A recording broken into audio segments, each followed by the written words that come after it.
जहां भी ये वर्दी होगी वहां दहशतगर्दी होगी, जहां भी ये वर्दी होगी वहां दहशतगर्दी होगी, जहां भी ये वर्दी होगी वहां दहशतगर्दी होगी। सऊदी अरब को बदले में ना सारे पाकिस्तानी वर्कर्स को ना गुस्से से नाराज होकर उन्हें वापस भेज देना चाहिए। ये आग लगाने की कोशिश की जा रही है। Gulf countries, that would be a disaster, especially if Iran hits water sanitation plants, because there is no fresh water other than the sea around here. 2022 से ऑनवर्ड अब पीपल्स पीटीआई जो पाकिस्तान तहरीक इंसाफ है वो दुश्मन है और उससे रिलेटेड फिर उसमें से गुजरते हुए ओवरसीज पाकिस्तानी, फिर यूथ, उसी में से फिर पाकिस्तान की औरतें, तो अब ये हमारे ताज़ा दुश्मन जो हैं वो अब ये हैं। और बिल्कुल अगर आप ताज़ा बात करें कल परसों से तो वो शियाज हैं। ये चाहते हैं कि पाकिस्तान हमला कर दे ईरान के ऊपर कि तुमने क्यों सऊदी अरब पे मिसाइल दागे, या पाकिस्तान ईरान को सबक सिखाए, पाकिस्तान अपना हरमस खुलवाए, ये कहा जा रहा है। हिल के बगैर जिंदा रहा जा सकता है, गाड़ियां रुक जाएं जिंदा आप रह सकते हैं जी, लेकिन पानी के बगैर जिंदा नहीं रहा जा सकता। ये बात आपने समझनी है। और फैक्ट्स यहाँ पे बड़ा क्लियर है कि कुवैत जो है उसका 90% पानी का डिसैलिनेशन की वजह से चलता है। बहरीन का 85% डिसैलिनेशन से आ रहा है, सऊदी अरब का 70% डिसैलिनेशन से आ रहा है, और यूएई का 42% पानी डिसैलिनेशन से आ रहा है। यानी गल्फ का पूरा सिस्टम जो है वो समुद्री पानी के पीने के लायक बना के उसको ऊपर डिपेंड करता है, और अगर उसको ईरान हिट करता है, उन्होंने बताया हम हिट करेंगे। हरमस खुलवाने के लिए अब इन्हें चाहिए किराए की फौज। जरा सोचें कि ट्रंप ने पूरी दुनिया में कैंपेन चलाई, तकरीरें की, धमकियां दी, जंगें लगाने की, हमले करने की, पूरी दुनिया में ईसाई ममालिक को जो रियासतें हैं कि मेरे साथ खड़े हो, वो नहीं खड़े हुए। पाकिस्तान ईरान को सबक सिखाए। अब पाकिस्तान एक जमीनी सतह से मुल्क है जहां इनकी नजर है, इनका दबाव है, और अमेरिका की कोशिश है एक तरफ पूरी दुनिया से बहरी जहाज मंगाएं, लश्कर बना के अपना हरमस लाएं, यानी 70% समुद्री हदूद और बाकी 30% जमीनी फौज से हमला करें। इसलिए बता दूं कि पाकिस्तान को जंग से दूर रहना है, ऐसे दूर रहना जैसे सांप को देख के हम भागेंगे ना।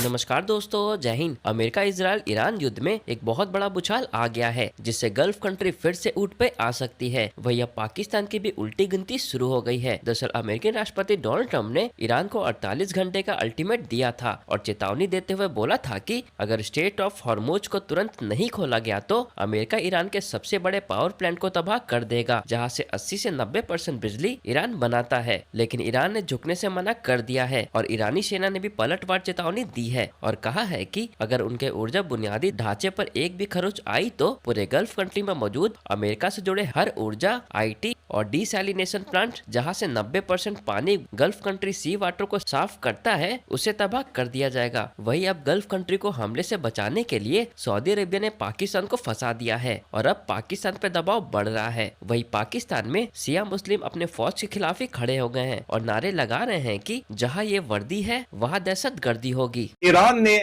आज अटैक किया है, कुछ घंटों पहले एक बहुत बड़ा अटैक है जो कि इजराइल के ऊपर किया गया है, और इजराइल की वॉर कैबिनेट अब सैमसन ऑप्शन को डिसाइड तकरीबन फाइनल आज कर लेगी। वो फुटेज ईरान ने इजराइल के ऊपर अटैक की रिलीज की है, उसमें एक नई किस्म की नई तर्ज का ड्रोन है। ये अर्श 2 ड्रोन है जो कि एक जो एग्जिस्टिंग ड्रोन है उससे बहुत ज्यादा खतरनाक ड्रोन है। सामने है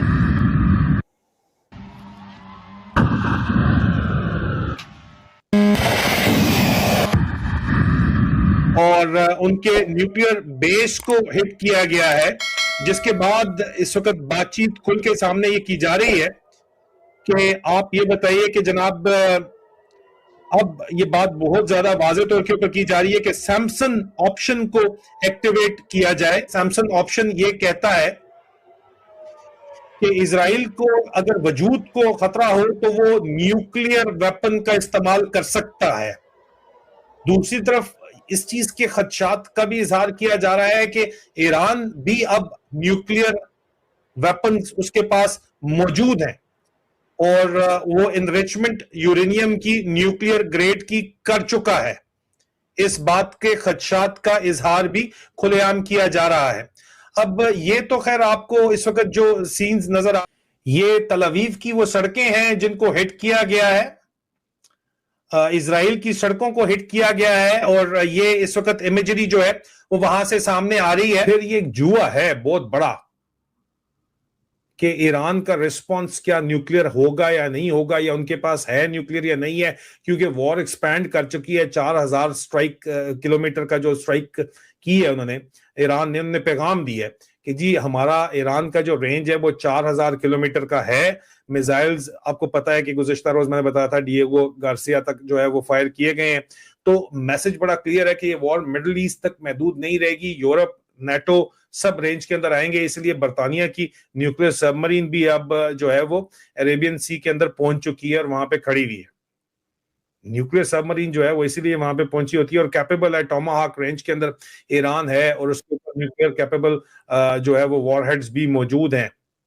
ये भी बात यहां पे मौजूद है। अब दूसरी तरफ सदर ट्रंप वर्सेस ईरान जो हॉस्टेज क्राइसिस है उसके ऊपर बात कर लेते हैं। ये जो Trump versus Iran hostage crisis बना हुआ है, इसमें आज का सबसे ज्यादा जो डेंजरस डेवलपमेंट इस वॉर रिपोर्ट का है वो ट्रंप का अल्टीमेटम है, इसमें कोई शक नहीं है। अब इस डेंजरस सिचुएशन के अंदर जो सदर ट्रंप की अल्टीमेटम है, हॉर्मस खोल दो नहीं तो पावर प्लांट्स तबाह कर दूंगा। ईरान का जवाब है पावर प्लांट तबाह करोगे हम पानी बंद कर देंगे, उनकी बिजली बंद करके उन पे डिसैलिनेशन प्लांट्स के ऊपर अटैक करेंगे। हम इतने अरसे से बात कर रहे हैं। तो जब आप पानी की बात करते हैं अजीजान मन, तो पानी सबसे बड़ा खतरा असल में यहां पे न्यूक्लियर जंग से भी बड़ा खतरा इस वक्त पानी का है। यहां से वॉर का एक नया फेज जो है वो उसके अंदर एंटर अगले 24 घंटों में हो जाएगा। अगर सदर ट्रंप ने कहा कि अब मैं दोबारा वार्निंग नहीं दूंगा और उनके इलेक्शन भी आने वाले हैं, उन्होंने अटैक कर देना, लगता यही है। अगर उन्हें अटैक करना है तो जवाबी अटैक भी होना ही होना है, क्योंकि जाहिर बात है ऑल्टरनेटिव पावर अरेंजमेंट वो भी करके बैठे हैं। सूरज वहां पे बड़ा आता है, सोलर एनर्जी पैनल्स वगैरह जो भी मौजूद है या अंडरग्राउंड जो भी उनके पास डीजल जनरेटर्स मौजूद हैं, तो वो पावर कैपेसिटी इतनी उनके पास है कि वॉर फाइटिंग कैपेबिलिटी उनकी मौजूद रहेगी और स्ट्राइक बैक वो बैरल करेंगे। तो यहां पे ऑयल के बगैर जिंदा रहा जा सकता है, गाड़ियां रुक जाएं जिंदा आप रह सकते हैं जी, लेकिन पानी के बगैर जिंदा नहीं रहा जा सकता अज़ीज़ान मन, ये बात आपने समझनी है। और फैक्ट्स यहाँ पे बड़ा क्लियर है कि कवैत जो है उसका 90% पानी का डिसैलिनेशन की वजह से चलता है। मैं आपको पहले भी वॉर रिपोर्ट्स के अंदर बता चुका हूं कि 90% पानी समुद्र का पानी डिसैलिनेशन करके आ रहा है। कतर का जो है वो 99% पानी डिसैलिनेशन से आ रहा है। बहरेन का 85% डिसैलिनेशन से आ रहा है। सऊदी अरब का 70% डिसैलिनेशन से आ रहा है और यूएई का 42% पानी डिसैलिनेशन से आ रहा है। यानी गल्फ का पूरा सिस्टम जो है वो समुद्री पानी के पीने के लायक बना के उसको ऊपर डिपेंड करता है और अगर उसको ईरान हिट करता है, उन्होंने बताया हम हिट करेंगे। ईरान ने धमकी लगाई है और बाकायदा जगहों के नाम बताए हैं कि अगर ईरान की इंफ्रास्ट्रक्चर पे अब हमला किया गया तो मैं आपको नाम बता देता हूं। रास अल खैर डिसैलिनेशन जो लार्जेस्ट इन द वर्ल्ड है प्लांट, ये सऊदी अरब में है। दुनिया का सबसे बड़ा पानी साफ करने वाला जो प्लांट है, इस पे हमला होगा। नंबर 2, शुकैक का जो पावर प्लांट है वो भी जो सदर्न सऊदी ग्रिड को रन करता है उस पे भी हमला होगा। ये बाकायदा नाम लिए हैं ईरान ने। उसके बाद कतर में अल खराज पावर प्लांट है। उसके बाद कतरी में रास लफन है, इसमें पावर है, वाटर है और कतर की लाइफ लाइन है ये पूरी। इसके बाद यूएई में तावीला डिसैलिनेशन है, ये गल्फ के बड़े डिसैलिनेशन प्लांट्स में से एक है। इसमें यूएई की बड़ी मेजर वाटर सप्लाई जो है वो हिट होगी। ईरान सिर्फ ये चाह रहा है कि जब मैं बताऊं ना कि मैं यहां हमला करूंगा तो अरब ममालिक दबाव डालें ट्रंप पे। खतरा तो ये है कि अगर पुश कम्स टू शव तो पाकिस्तान से स्पेस ना मांग ली जाए कि अब हम अपने जहाज से उड़ेंगे अब्राहम लिंकन से, बलूचिस्तान से गुजर के जाके और ईरान पे हमला करेंगे, जो कि अमेरिका के लिए ज्यादा सेफ तरीका है हमला करने का। अब सऊदी अरब को बदले में ना सारे पाकिस्तानी वर्कर्स को ना गुस्से से नाराज होकर उन्हें वापस भेज देना चाहिए। ये आग लगाने की कोशिश की जा रही है। माइकल रूबी ने ये लिखा है, ये चाहते हैं कि पाकिस्तान हमला कर दे ईरान के ऊपर कि तुमने क्यों सऊदी अरब पे मिसाइल दागे या ड्रोन फेंके।